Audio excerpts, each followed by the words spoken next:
As a responsible person with growing concerns for your privacy and personal liberty, you want to know where we're headed and what you can do about it. We ask the experts what you need to do to take prudent and responsible action to safeguard your family's wealth and well-being, and what basic first steps will help you to be aware and prepared. ReluctantPreppers.com. Welcome back, Reluctant Preppers. We have a returning guest tonight. Mike Rivero, founder of WRH, or WhatReallyHappened.com, is here with us on Reluctant Preppers again to tell us what's going on behind the story that we'll get from the mainstream media. Mike, thanks for joining us again on Reluctant Preppers. Thank you for having me again. A little over a year ago, we had you on and talked about Obama's scorecard for preppers, and we examined area after area, both militarily, economically, politically, socially, etc., through the effects on freedom and livelihood of an Obama presidency, and even health and well-being. Now we're at the end of Obama's presidency, and we have President-elect Trump about to take the reins. We'd want to get one more chance for you to weigh in on the net effects to people who are liberty and freedom-minded, who want to protect their wealth and well-being. What is the legacy of the Obama presidency for ordinary people, and what can we have to look forward to and anticipate a Trump presidency will bring to our liberty and our life and well-being? So if you're game for that, could you plunge on in and give us your walkthrough of what the legacy is for ordinary people for our life, liberty, and wealth and well-being from an Obama presidency? Well, the legacy is lingering on from Obama. As of today, there was a change in the rules regarding online surveillance, where a single warrant issued by a single judge now authorizes the FBI to hack into computers all across the country and around the world without the judge even knowing where it's going to happen. So it's basically a fishing license to go on out and violate people's privacy. Interestingly enough, the corporate media is already out there trying to spin that this is an artifact of the Trump era, even though obviously Donald Trump had nothing to do with these rules, and he is still not president and can't have an impact on any of these things. But as far as the Obama legacy, it's going to take a while to undo a lot of the damage that's been done. One of the areas I think we all need to be paying attention to is that Donald Trump is inheriting a very fragile and unstable economy. In a lot of ways, it's very much like President Herbert Hoover, who inherited a badly damaged, weak economy, which led to the Depression of the 1930s. And history sort of blames Herbert Hoover for the Depression of the 1930s, but Hoover didn't create the Depression. It was created for him by his predecessors, by Wall Street and the banks.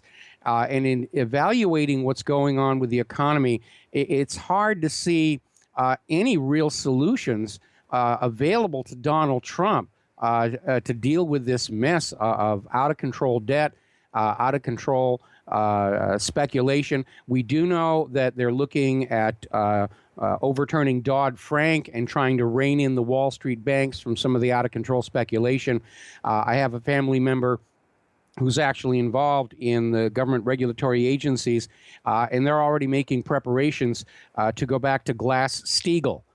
With regard to banking, once Trump takes office, it's pretty much presumed that that's going to come back, and that would be a good thing to deal with the control of banks gambling with their customers' money. But there's a lot of other issues out there, and I don't envy Donald Trump the job. I think in the economic sense, our nation is at worse risk than when Obama took office, and how much and what Donald Trump can do about it is very much an unknown. So in terms of having your wealth under your own control, that still applies. Having physical silver, physical gold under your control. We're seeing this push all around the world, not just in the United States, to try and outlaw cash, to take away our freedom to have our own wealth in our own pockets to spend as we see fit. They've already started shutting down cash, withdrawing it from circulation in India. They almost locked up the economy there. We're starting to see other countries trying to push in that direction. And the goal is basically that you are not allowed to have your own wealth anymore. It'll be handled for you by a bank to make you dependent on the banks. to not only track all your financial transactions, but to allow them to be taxed and for the bank to charge fees, and most importantly, to make it impossible for anybody to go to a bank that's on the verge of collapse and say, I want my savings account back, because all they'll say is all we can do is move it to another bank. And there was a change in the law passed by Congress, I think 3 Novembers ago, where bank savings account customers are now redefined legally as unsecured investors in the bank, meaning savings account holders can lose their money when the bank gets into trouble. And that is alarming a lot of people. Plus, we have this growing trend of negative interest rates, which once they can get to a cashless society, they can make those negative interest rates as negative as they want, and there's not anything that anybody can do about it. So obviously having your wealth in silver and gold is a good idea, except that, and I did predict this was going to happen, the cashless society cannot work as long as there's any other means of wealth storage, wealth preservation. And we're already hearing rumblings from the government of India that they're going to ban private ownership of gold, just like Roosevelt did in this country back in 1933. And that's going to cause some serious ripples, because India is a major consumer of gold at the consumer level. Everybody's got bracelets and bangles. You walk through any marketplace and there are stalls where all this gold jewelry is available to purchase. And if those are all shut down and the people of India ordered to turn their gold in, it's going to have repercussions for the international gold market. Basically, the global banking system has put itself into a real corner. Their only solution is to find some ways to take more money away from ordinary people and keep it for themselves. And how Trump is going to deal with this, I'm really not sure. Now, on the upside, it is very clear that Donald Trump meant what he said when he talked about pulling back from the war agenda, about going back to being friends with Russia, peace through commerce, about making friends with China. So the idea of possibly having to deal with a major war, potentially nuclear, that seems to be fading right now, and that's a good thing. And people may not have to be so worried about having a bomb shelter on their property as we did at the height of the Cold War back in the 1950s. So that's definitely one aspect. We are looking at Trump trying to bring the jobs back, which might improve our economy a little tiny bit. We know he wants to revive manufacturing, and that would be a good thing as well. Overall, I'm seeing the Trump presidency as definitely heading in the right direction, but of course he's facing a lot of institutional resistance from the current entrenched officials and agencies that like things just the way they are. So our work is not over with the inauguration of Donald Trump. In fact, it's just going to be beginning. But as far as what's really going to happen, time will solve that mystery. And looking at Donald Trump's appointments, and everybody's already doing Monday morning quarterback, oh, why did he do this? Why did he do that? There is a clear pattern in that Donald Trump is not picking his cabinet appointments in terms of ideologies. He's looking for competency, and he's picking up people who are very, very good at what they do. He's holding over one of the Obama federal prosecutors who was looking into the Clinton Foundation. So Trump may be intending to move forward with that investigation as well. Now, you mentioned some of Trump's policies that people are trying to look forward to.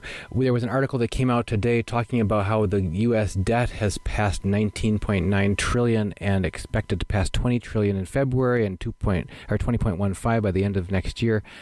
In your view, will a Trump presidency likely increase the rate of the growth of the U.S. debt, or do you think that will be offset by business developments and tax revenues that will forestall that? In the long range, yes, because once you bring back the manufacturing, the agriculture, people will be able to afford to buy things, generate economic activity and tax revenues. It won't happen immediately. What will happen will be a repeat of what happened when Ronald Reagan was president and he signed this huge tax cut into law, and everybody was screaming, oh, the government will starve, the government will starve. But the economy took off because all of a sudden people had more money to work with, to invest with, to start businesses with, and the net result for tax revenues was an increase. But most politicians don't seem able to look at that. Their attitude is, we want our money now, and taxes are the easiest way to get it. And certainly we've been taxed to the edge of economic paralysis at this point. So I think what's going to happen is Trump is going to have to go back to Franklin Roosevelt. I think he is going to run up the debt in his first year considerably, but he's going to be putting that money into infrastructure development, reviving manufacturing. He's not going to be spending it on war, which like his predecessors have been doing. Trillion here, trillion there, and soon you're talking some real money. So nothing is going to happen overnight. There are going to be no miracles. Anybody who thinks that Donald Trump is going to get into the White House and magically change everything immediately all by himself, you're living in a dream world. We're all going to be working with him. We're going to have to stand shoulder to shoulder with Trump. We're going to have to start glaring through the windows of those offices of the senators and the representatives and remind them they're supposed to be working for us, not for Israel, not for Monsanto, not for Big Pharma, not for Wall Street, and send them a clear, unequivocal message that if they don't remember who they're really supposed to be taking care of, then we will do to them next election what we just did to Hillary this election. And that is now a credible threat, because Trump's election victory sent shockwaves through the establishment. They were absolutely convinced they had a lock on who was going to be the president and who was going to set policy, and they didn't need to worry about the future for themselves. Now, all of a sudden, they're realizing they're vulnerable. The corporate media is panicking. They're losing audience share to the independent media. And literally, they've gone on a war against the independent media. They're out there with this Joe McCarthy idea that everybody with an independent media website is a Russian stooge, and we're all working for Vladimir Putin. And some of these independent media organizations are getting ready to file a defamation lawsuit against the Washington Post and their source, a website called Prop or Not, that was set up last summer through a private registration company. So we don't actually know who created the website, and certainly they don't provide any evidence whatsoever that any of the people on their blacklist, which includes whatreallyhappened.com, have any connection with Russia at all. So it's a clear case of defamation, and if it goes class action, I'm definitely going to be joining in. Now, you've led right into where I wanted to ask you about, because you have a curious distinction among all the guests that we've had on Reluctant Preppers, and we've had many, but due to new guidelines that policies that YouTube has been following, which they term in this innocuous term advertiser-friendly guidelines, your videos on our channel more than any others have had monetization withdrawn on them and said they're not advertiser friendly. This, as it's been discussed in the preparedness community, is a very heavy-handed censorship technique that's being used, and it also makes no sense rationally, because if you look at videos that criticize the banking industry or criticize government or talk about risks that are present in the system, there are plenty of advertisers who would be very happy to share their services or their products or whatever to people who are interested about reducing risk and about taking prudent action to help make sure they take care of business for their family. So it's not that it's not advertiser friendly. There's plenty of advertisers, so there's something else going on.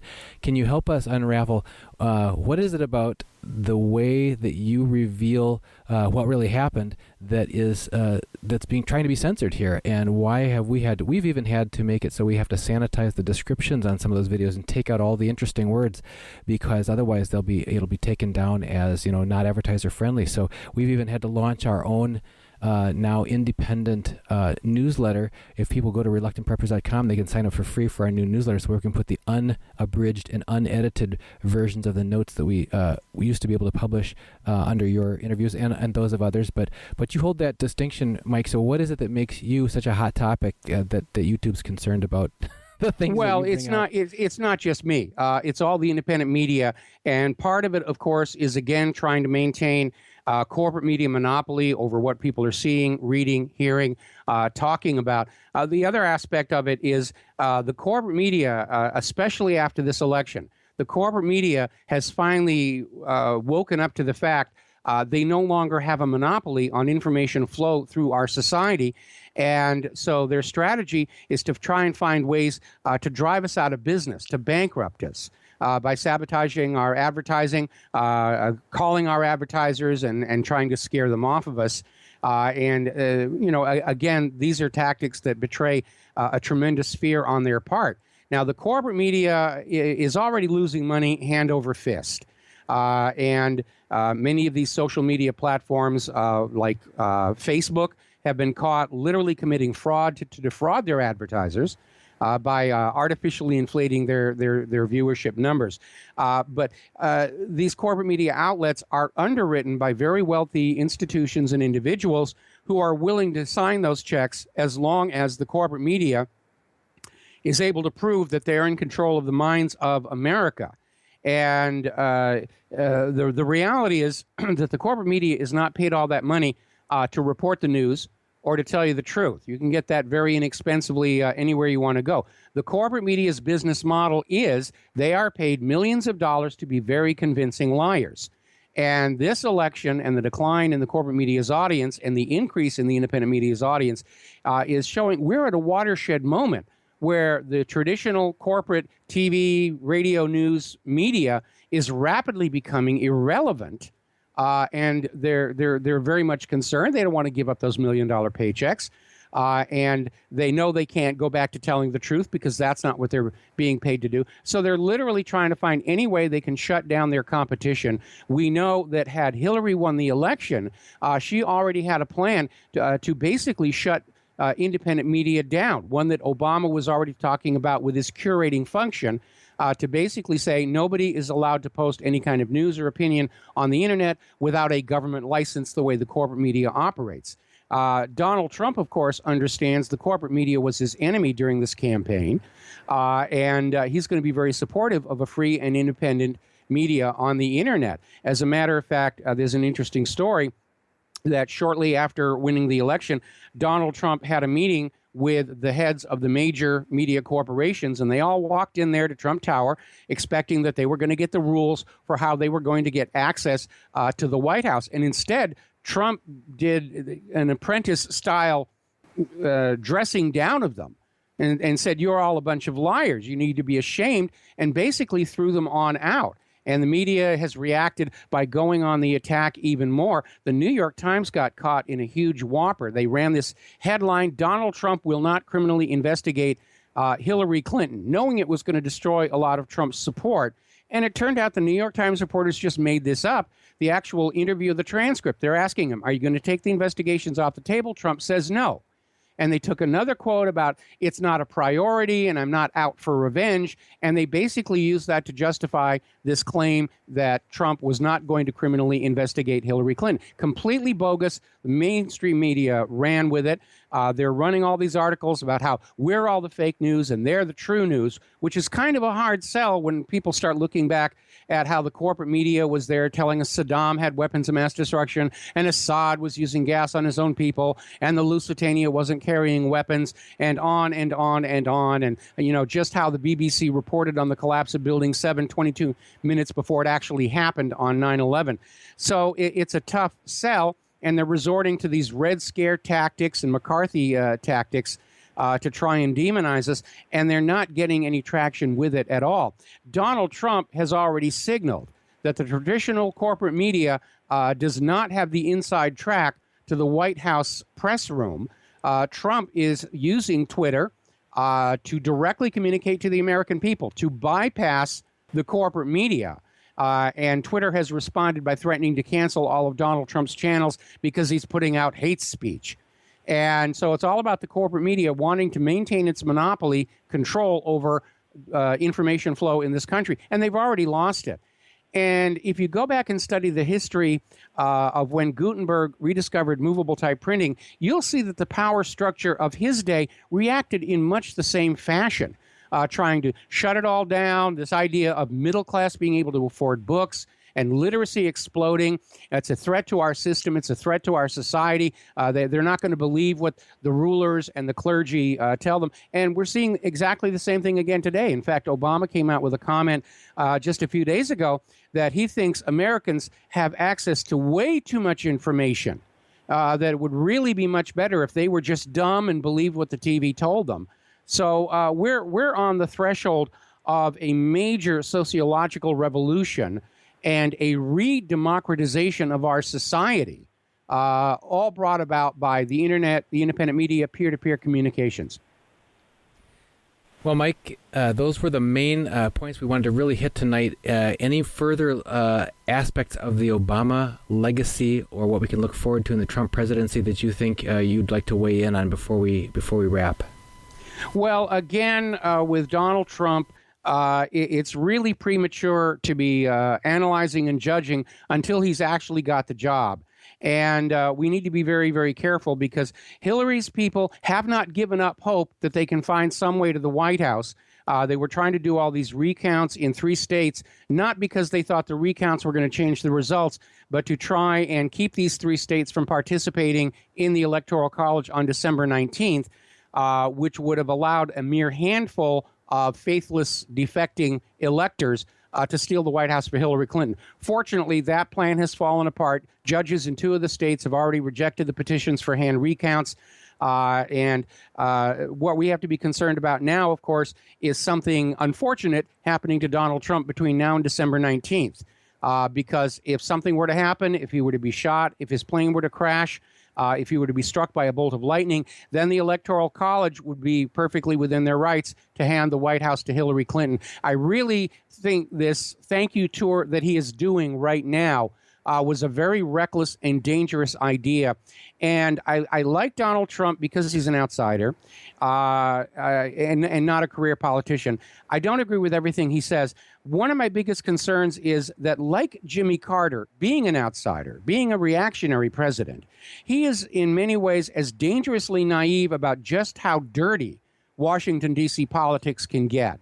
And I'm very, very concerned that there will be an attempt on his life before December 19th. After that, if something happens to Trump, then Mike Pence becomes the president and Hillary gets to go into retirement. So we need to be certainly vigilant about that. I will be very happy once Donald Trump takes the oath of office. But even then, Trump is going into the White House with as many different institutions and entities opposed to him, as was the case with John F. Kennedy, and we all know what happened with him. Well, Mike Rivero, you are a fountain of unconventional and non-mainstream sources of information and perspectives on things. If people want to find out more of your work, please direct them to how they can get plugged in. Well, the website is called whatreallyhappened.com, past tense. There are now a lot of lookalike sites, so you have to be very, very careful that you're getting the real whatreallyhappened.com. And, of course, I do my own talk radio show every Monday through Friday from 3 p.m. to 6 p.m. on the Republic Broadcasting Network. Mike Rivero, founder of whatreallyhappened.com, thank you very much again for joining us here on Reluctant Preppers. Thank you for having me.